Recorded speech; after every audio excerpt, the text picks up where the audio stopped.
Hello everyone, thanks for tuning into Sin's Workshop. I hope you're all having a wonderful day. So, today we're going to be reviewing I Killed the King by Andrea Hannah and Rebecca Mix. I almost switched their last names. This was an interesting novel. It's definitely unique, and I did like that it was unique. It's Knives Out meets fantasy, and I love Knives Out mainly because I love Clue.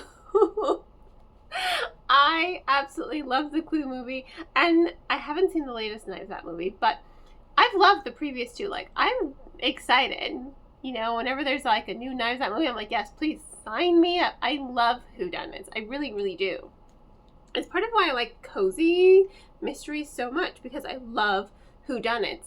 And I've never read a whodunit set in a fantasy world before, so that was really unique to me. That's what really grabbed me.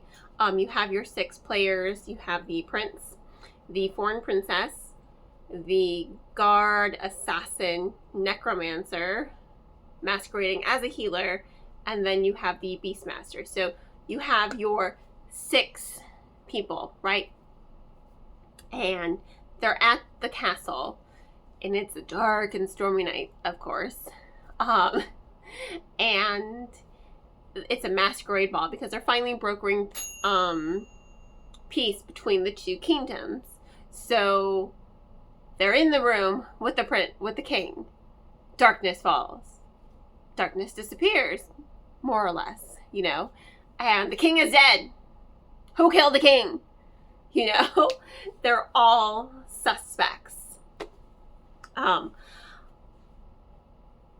So it was really interesting. I will say, I think I wanted a little bit more characterization, though, and a little bit more character depth to these characters, because I wasn't fully invested in who they were. I was invested in the mystery and the whodunit, and for that sake, I'll give it, the book is a solid 3 stars. I just wanted to love it more than I did, and I really couldn't, because I couldn't attach myself to these characters, You're going between all of their POVs, and you do get to know them, kind of, sorta. But I felt like it was lacking some depth to their characterization and their character dynamics. I wasn't given a reason to why I should be invested in who they are. Who are these players? I wasn't wholly invested in who they were and the roles that they played in this murder, because they all kind of did play a role in the murder, unbeknownst to themselves. And I liked the mystery of how that evolved, I liked how all of their fates were kind of tied together for the ultimate reveal at the end, which, by the way, another reason why the book does get a solid 3 stars is because that culprit wasn't even on my radar. And I like when a book does that and catches me off guard, and just makes me want to reread the book to see, can I see all of the foreshadowing to this reveal. And there is some foreshadowing to the ultimate reveal. I think our necromancer and our beast trader are the 2 characters that get the most amount of characterization and character depth. I feel like second to them would be the foreign princess, ultimately. And I felt like everyone else was just kind of there, I wasn't really emotionally attached to them.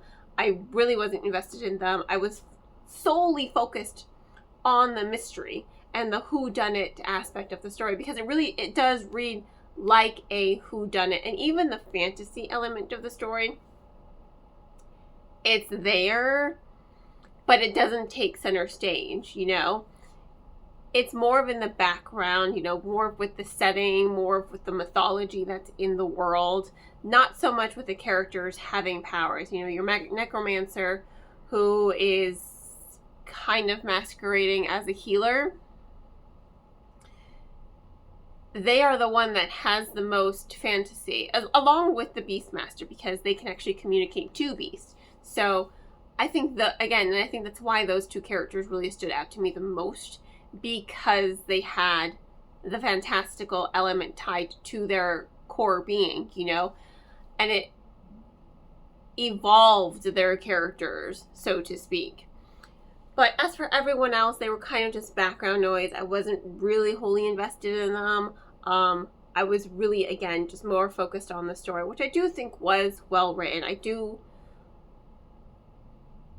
think it was well written. I think that there are some pacing issues with the story, though. There are some times when it lags just a little bit too much.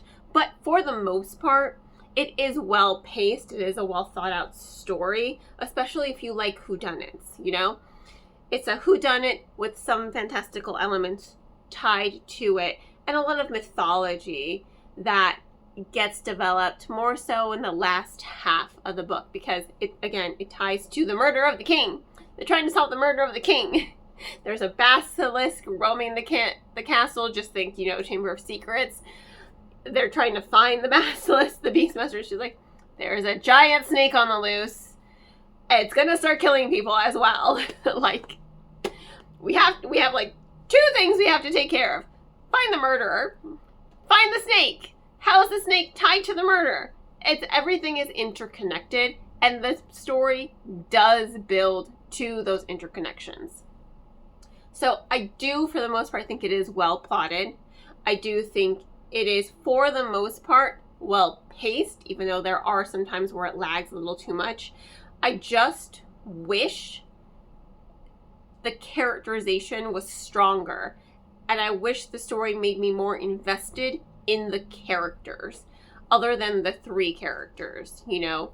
Outside of those 3 characters, you know, you do have an Achillean relationship that you kind of want to see get developed as well, but it doesn't really get developed. Even at the end, it's like bittersweet. They don't actually get their happily ever after. So even then, I was just kind of like, oh man, come on.